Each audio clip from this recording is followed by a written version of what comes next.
Hi everyone, my name's Justine and I work at Southern Water. Now I'd like to talk to you today about your water and your carbon footprint, and in a few minutes I'm going to make a mini water butt to help save water and a small desalination system, but I'll explain about that later. You may not think about your water and carbon footprint, but reducing your water usage reduces energy usage. And so you're using less hot water means we're reducing water, we're reducing our carbon footprint and fighting climate change at the same time. So it's a good thing. So heating water actually accounts for about a quarter of your energy use and about 5.5% of carbon dioxide emissions. Now your carbon footprint is actually measured in carbon dioxide equivalent in kilograms. Okay, so it's quite a difficult concept to think about because you can't measure the gas necessarily. You can't see the gas of carbon dioxide. Now water is precious and unfortunately a combination of overuse, population growth and pollution has put a lot of pressure on us to try and save water, and also because we are in a water stressed area and the availability of water is getting more difficult to produce per person. So that's why we need to think about it. Obviously, we have the same amount of water as when the Earth was formed. Now, hopefully you will remember that you've learnt all about the water cycle in your lessons. So the water, it rains, it percolates down into the ground, and then that is the point when Southern Water and all the other water companies remove some of the water, we treat it, and then we can send it to your taps for you to use, and then we then have it back, we clean it, we treat it, and we put it back into the water cycle so that it can keep coming round and round and round. Now it's really important that we did that because otherwise there wouldn't be a water cycle and there would be less water for us all to use. So it's really important to think about the water cycle. Okay, so we actually get less water than Morocco or Sydney, which people aren't necessarily aware of. And we need to think about trying to reduce the use of that water so that it's there for our children and children's children. So currently we use 138 litres per person per day in this country, and Southern Water are trying to get that reduced to 100 litres, which is quite difficult to comprehend or understand. So this is 1 litre bottle. Okay, this holds 1 litre of water. So it's a normal sort of squash bottle, so this means that 138 of these are used per person per day. Now that is covering every household as well, so it's other things that gets used in that, like your washing machine, your dishwasher, cooking for everybody, as well as your showers, toilets, that sort of thing. But so it's worth sort of thinking about. This is a litre of water.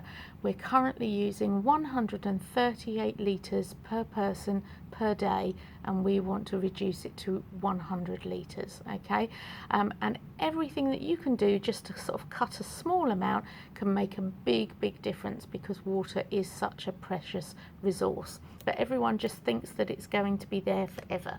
Okay, so now the biggest user in the house is the shower. The shower uses about 1/4 of the amount of water in your house at the moment. And so in actual fact, we are showering away 2,000 million litres of water per day in the UK. 2,000 million litres. So if everyone thought about cutting 1 minute off their shower time, For one, that would save an awful lot of water, and two, it would also save on your carbon footprint. Now, most people don't even know how long they spend in the shower, and they say, oh, I'm only in there a couple of minutes, but in actual fact the majority of people take anything from 6 to 10 minutes, sometimes longer, sometimes shorter.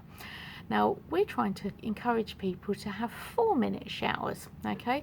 So 4 minutes can actually mean, if you reduce it from 5 minutes to 4 minutes, 1 minute in the shower less means over £200 million can be saved in energy bills over a year for everyone in the country, not off your own bill, obviously.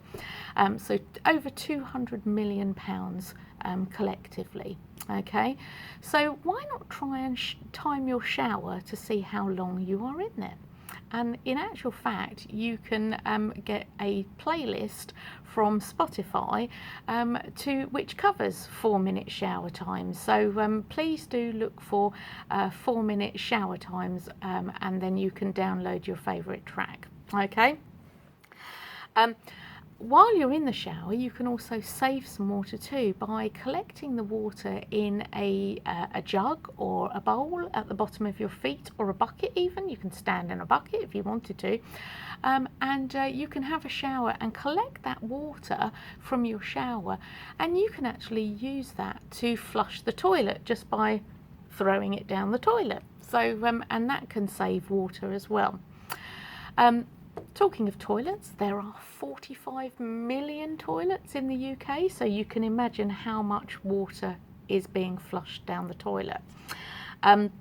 So what we find is that most people, they don't realise how much water they're using. So the first thing that we can save some water in the toilet is by the buttons. So as you can see, I have a number of different toilet buttons. Oh, that's the same as that one. Okay, so a number of different buttons. All of them seem to vary. There's no special sort that they are uniform. Now, what we find is that people don't know the buttons, so they're pressing 2 buttons, and you shouldn't be doing that. No one ever gets told that. You should only press 1 button at a time. Now, the big button is for a poo. And the big button means that you are flushing 6 litres, so 6 of these down the toilet for a poo, and anything else that you might want to flush, be it being sick or anything. I dread to think. So that's for your poo. Now, the small button, this sort of button, is for a wee. Okay, and that is still flushing away 4 of these, 4 litres. Okay, so that's still quite a lot of water just for a tiny little wee. So if you don't need to flush it, please don't, because that's 4 litres going down the toilet. And even if you walk in and somebody's been for a wee, then just wait till you've been and then flush it afterwards, and then you are doing your bit of saving some water too. Okay, so please do that. Now, the other thing that with toilets is that we find that some of them actually leak, and people are not aware that they are leaking. Now, we have some leaky loo strips like this that you can get, and I'll show you how, I'll tell you how you can get one of these in a minute.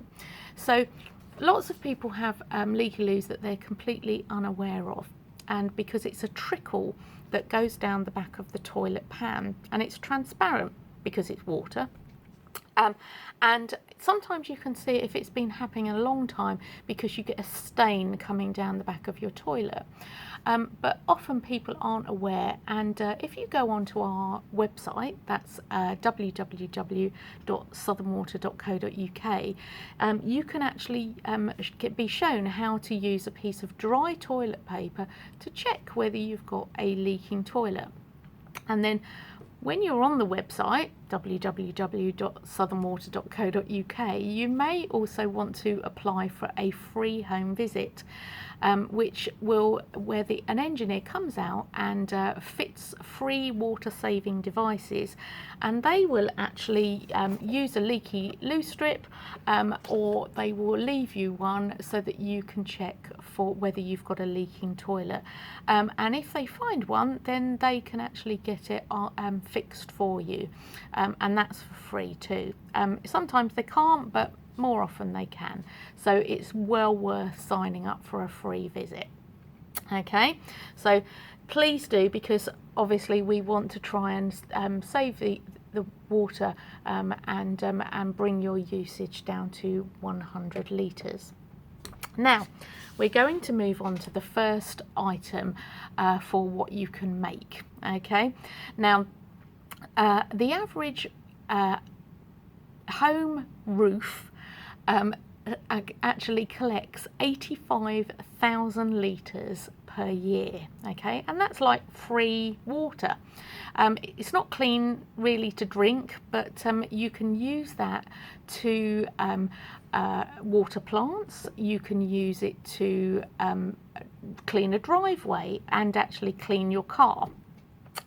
So this is a water butt, a mini water butt I made earlier, and so you can decorate however you want. I put a bit of glitter on there, but feel free to do anything else. You can use paint, you can use stickers, anything. It's entirely up to you. So first of all, you need either a water container. You can use any size, or you can use most containers as long as they've got an unscrewable lid, which you've got the lid and it can go on tightly. Okay, so what we do is that we're going to make one of these. If you haven't got a garden that you can affix that to, you can speak to a neighbour or your relatives, or your school, and they may want to make a few and put them up in theirs to collect water. Okay, so first thing that you do is thoroughly clean it out. Okay, so make sure it's nice and clean and dry, because otherwise you get dripped on with all water.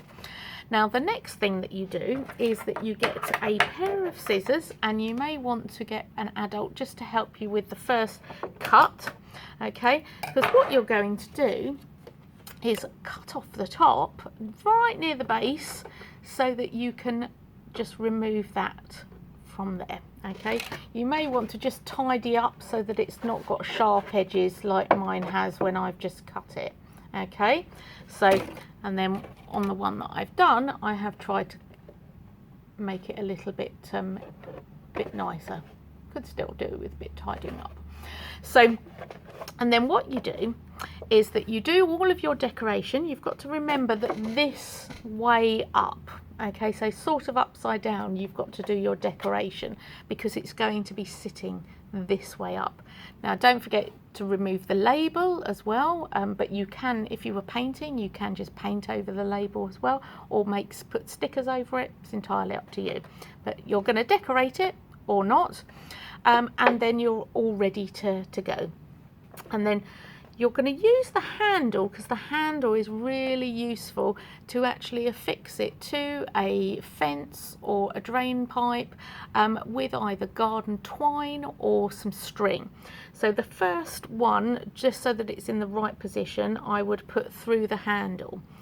Now before you affix it, you need to think about that you've got to get a watering can or a jug or a bowl underneath to collect the water from the rain. Okay, so do make sure that you've left enough space, and if it can be ground underneath, so that when you're unscrewing this with the water in it, that you can just leave the bowl or jug underneath so that the water can flow into it.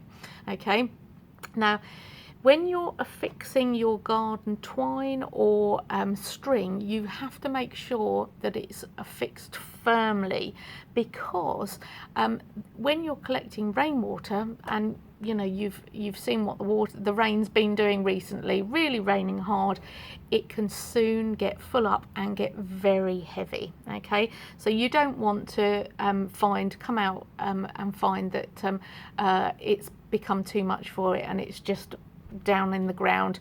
Sometimes you might still be able to salvage it, but it's best to make sure that it's fixed firmly, very firmly. Okay, then you put when you're ready to use the water, you put your jug or bowl or watering can underneath, and very carefully, and I mean very carefully, slightly unscrew it. So because once you unscrew it, then the water is going to gush out and you don't want to get very wet. Well, you might want to. Sometimes you might just be able to unscrew it a little bit and it will trickle out gently, but you just need to be very careful. So good luck with making your mini water butts to help save water. Okay, so as I said, you can make as many as you want, you can decorate them as you want. It's entirely up to you. You don't even have to decorate them if you don't want to, or you can just sort of make them on a regular basis and do something different each time. Entirely up to you. Okay, so good luck with that one. Right, so now we are going to move on to the next thing, which is, hopefully you may have seen this before. Now this image is refill. Okay, so this is a really useful one to look out for in cafes and restaurants, because you may be out and about for the day and you've got your water bottle and you have finished the water that's in your water bottle, and you may be quite desperate to have a drink, but there's no need to actually go into a shop and buy a bottle of water. Now normally bottles of water come in plastic, and refill is also a way to stop the actual plastic manufacturing as well, because what you do is that you can take your water bottle in and they will fill up your water bottle with tap water for free. You don't have to buy anything. Okay, so please do look out for those because it's really good to help save plastic as well. Okay, now the final thing is that global water footprint around the world is 3,400 litres per person per day, and about a third of that is made up of agricultural products. So that's either for food for animals or for the animals themselves, so that they can produce them so that we can eat them. Obviously if you're vegetarian, that's not going to be the case, and brilliant. But what we're suggesting is that you try to go meat-free for one day a week or one day a fortnight. I know it's difficult in my household too, but I do try, because when you're thinking of a kilo of beef to produce, they use about 15,000 litres of water. Now compared that to vegetables, now vegetables is about 320 litres and wheat is about 650 litres. Okay, so when you're thinking beef is 15,000 and vegetables are 320 litres or 600 litres, then it is a big difference. So just think about your options and what you may want to select, and if you can try and go meat free for one day a week, one day a fortnight, brilliant. Just think about it. Okay, it makes such a big difference. But the amount of water used globally is actually in the production of food and products. So do you really need all of those things, especially with Christmas coming up? So when we want things, it's called consumerism, but do we really need them? So just think about your selections of whether you really need something. Now we're just going to go on to our next item to make. So we often get asked at Southern Water whether we've got desalination plants. Now desalination is transferring seawater to make it into drinking water. Okay, we live on an island, why not? We have actually got one in our 25-year plan, so it may be coming in the future. And we're going to make one today. It's also called a solar still. Now, I have got a bowl and I am going to fill it up, not totally, with just normal drinking water. Okay, and then I am going to put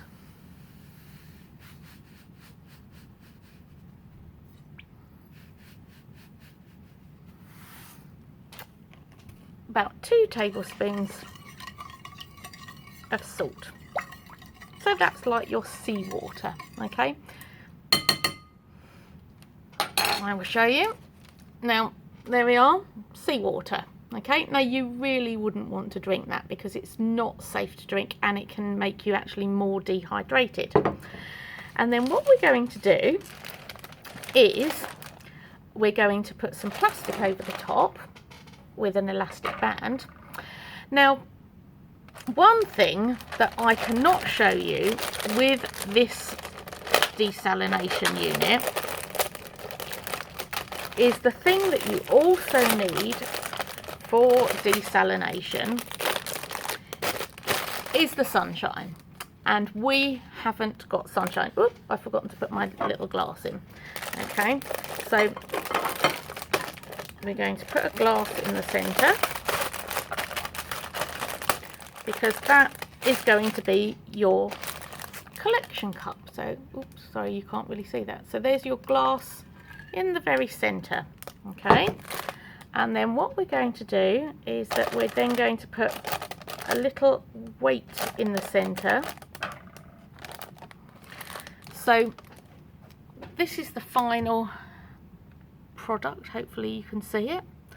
So what happens is that this gets put out into the sunshine, okay? Now the plastic, the water from in the bowl heats up and it rises as water vapour onto the plastic sheeting, which then drips down into the centre, and that's what the weight's for. So it needs to make sure that it dips slightly in the centre so that the water will drip into the cup in the centre. So if you wanted a bigger bowl to use, then great, and just use a small cup. But you need the sunshine to make it heat up so that you've got the water vapour coming through, okay? So you wouldn't want to drink that salt water at the moment, but after it's been out into the sunshine, you may find that you've got a few drops in the centre, in the central cup, which is the collection cup, okay? And that is what you can drink. Now, obviously, it will still have some bacteria in it, so that's not so good. But just sort of think that that is a basic of making a solar still, okay? So we'll just place it over there. So why not calculate your own water footprint? You can go online, search for that. We've got a water audit that I've included in the package, which you can check your water usage at home.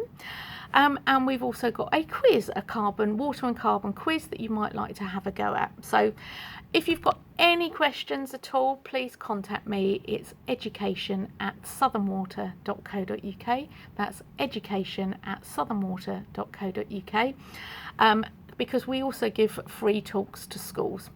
So hopefully you can use some of the information that I've given, and I hope you enjoy the other workshops and video sessions. Okay, thanks very much.